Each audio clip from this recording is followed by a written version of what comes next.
So Juelz Santana, I, well, I, I. oh, I really thought something was wrong. I was like, what's going on? Is she okay? Yeah, Isn't I that what for Juelz? I forgot. You caught me off guard. Yes, Yeah. he, yep, I. yeah, that was accurate. Um, so Cameron and Mace had a conversation about Mhm. um, basically Juel's decision making and musical output, um, career decisions and musical output. And Juelz has come out and responded. Um, he basically said that, yeah, he could have probably been the next Jay Z, but he never wanted to be the next Jay Z.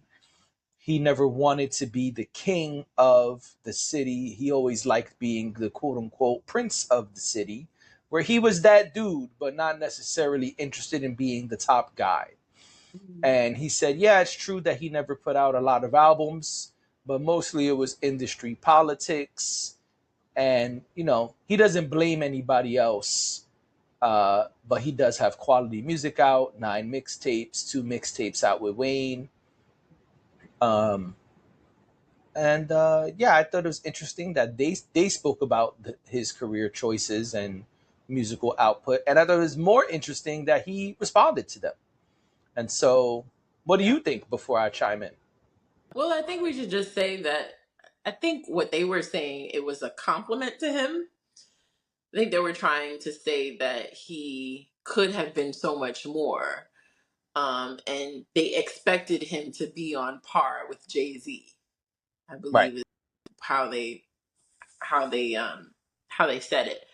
So I don't know how that conversation came about.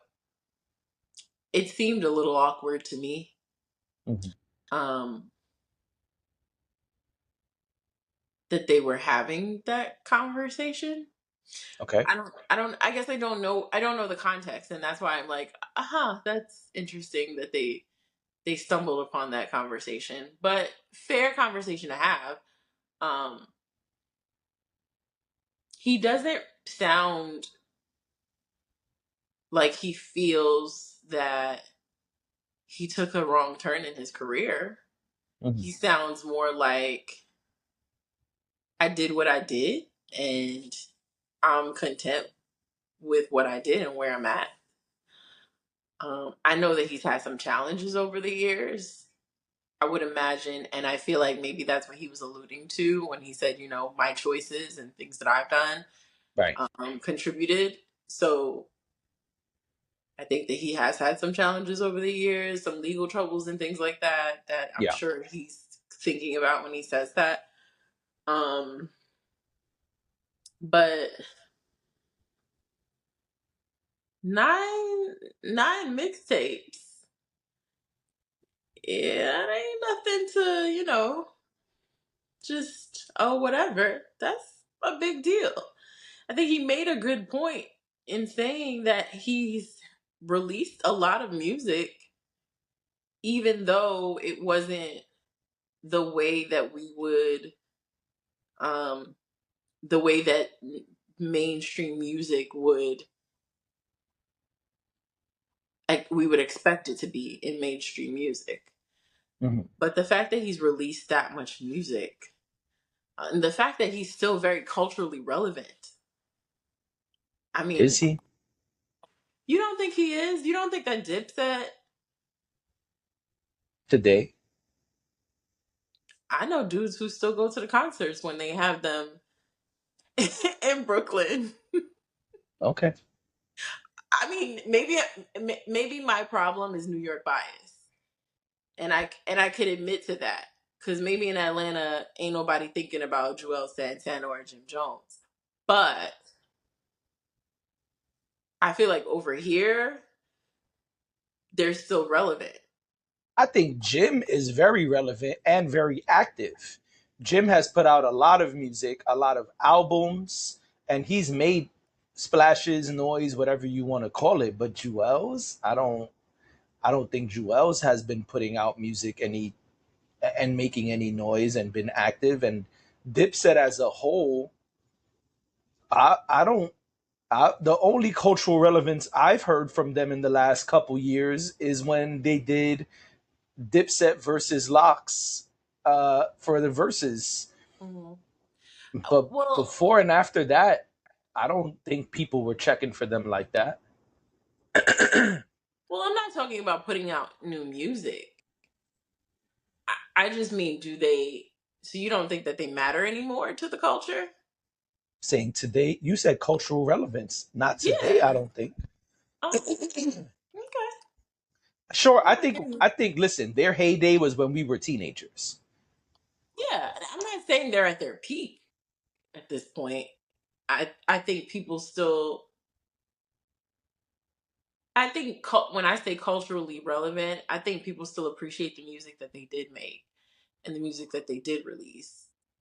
I'm not saying that every time, well, I don't turn on the radio, but I'm not saying that I walk outside and I hear people blasting them in their cars. Um, and they were never in, you know, Walgreens or wherever. I'm not saying that, but I'm just saying as far as them being relevant to hip hop culture, yeah, I think they are. I don't think that that stops because you stop making music.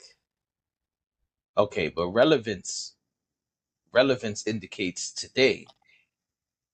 No. In a matter of speaking.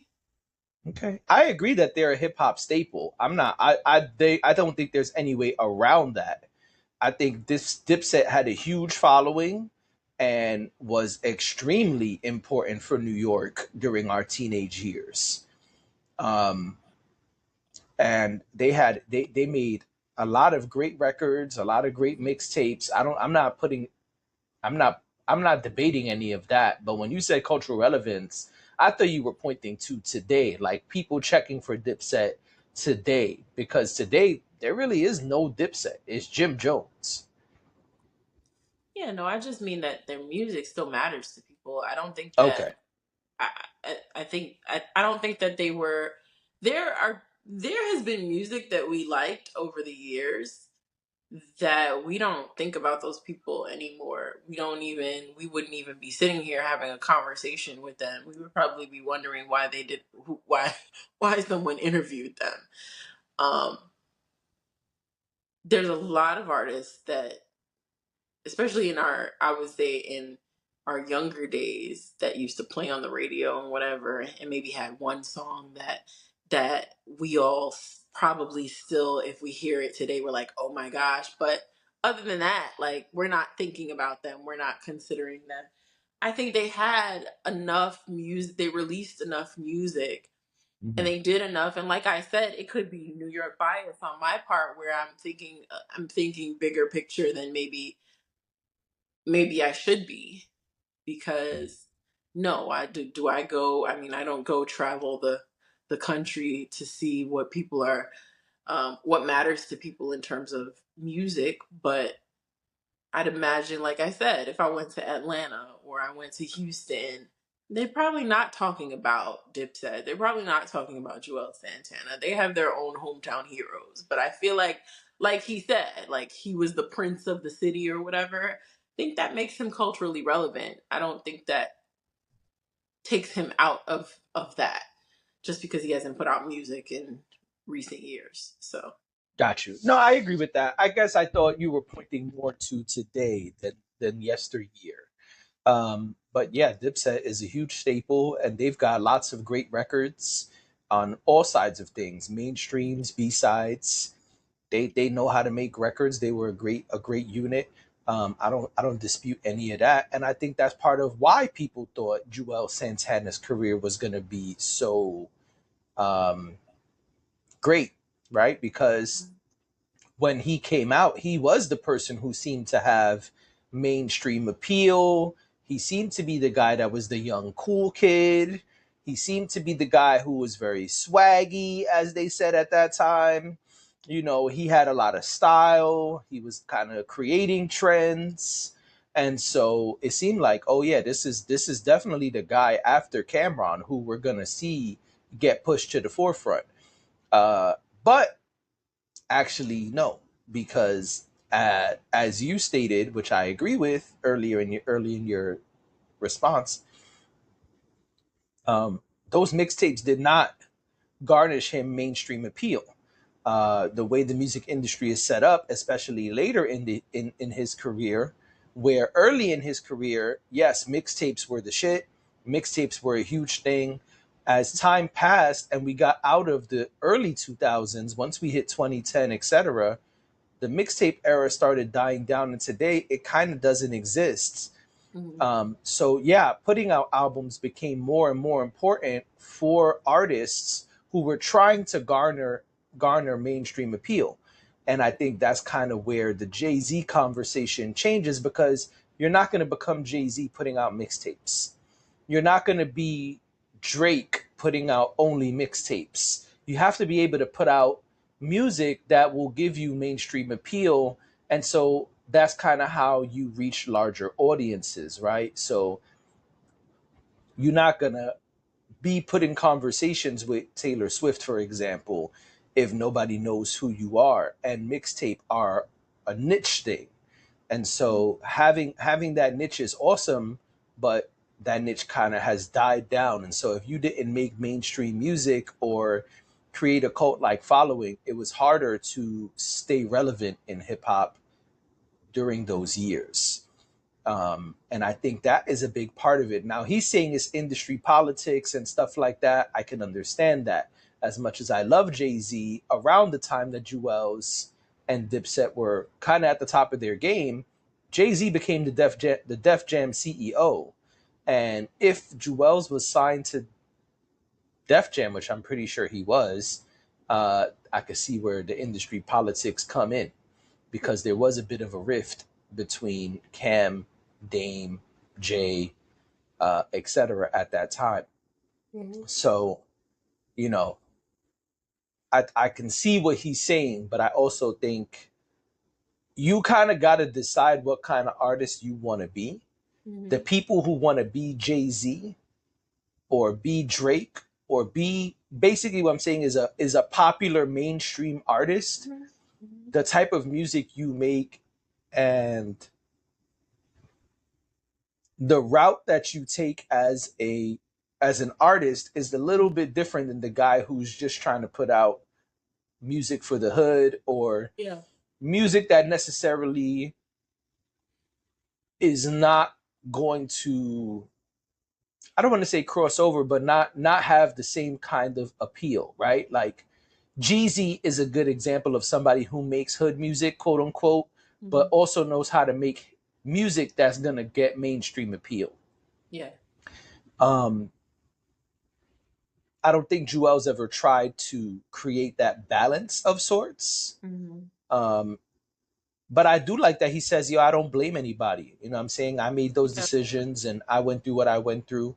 Because we hear often a lot of people do blame other artists and do blame the labels and say, like, nah, it was so and so's fault. You know what I'm saying? Dylan. Exactly. Exactly. So I do think that's cool. I respect that he took accountability and said, nah, a lot of this had to do with me, my decision making, and my me not putting out albums. Yeah. I mean, and you live and you learn, you know? Right. You grow up, and honestly, if he wanted to put out an album today, he could go through different channels at this point and put out music. It's a lot easier in terms of getting it to the public. So if that was something that he wanted to do, not impossible.